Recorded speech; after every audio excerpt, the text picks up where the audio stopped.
Amid the immense backlash he's facing for separating immigrant children from their families at the border, President Donald Trump held an event Thursday with parents whose children were killed by undocumented immigrants, flanked by more than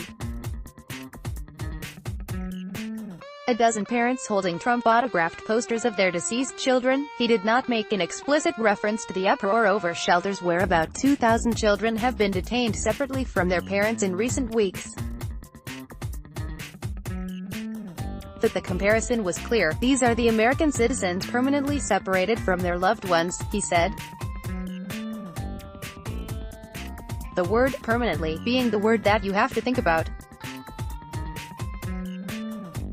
Permanently. They're not separated for a day or 2 days.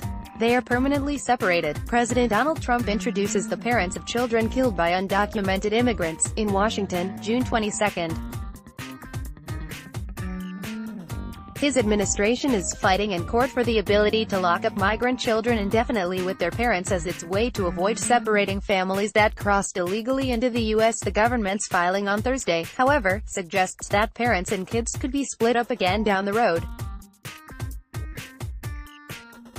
Before asking the parents at the event to tell how their children died, Trump argued that the media were unfairly ignoring their plight. These are the families the media ignores. They don't talk about them. Very unfair, he said. No major network sent camera to their homes or displayed images of their incredible loved ones across the nightly news, he continued.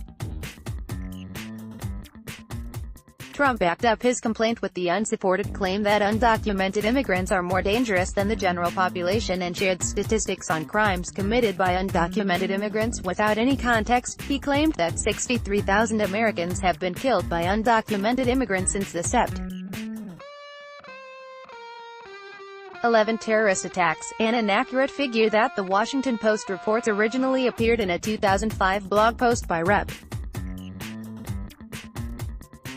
Steve King, Iowa, an immigration hawk who recently promoted a neo-Nazi on Twitter.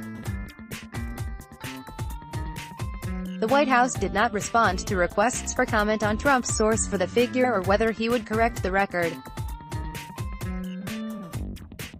I always hear that, oh, no, the population is safer than the people who live in the country, Trump added.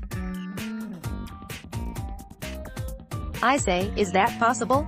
The answer is, it's not true. It is true, according to multiple studies on the issue published in recent months. In one of those studies, published in March in the journal Criminology, researchers looking at crime statistics from 1990 to 2014 found that increases in the undocumented immigrant population within states are associated with significant decreases in the prevalence of violence. Related content. DOJ takes first steps toward indefinite detention of families. 2,000 kids separated from parents under Trump order crackdown. Detained migrant mother recounts losing her son. Download. Do you have information you want to share with HuffPost? Here's how.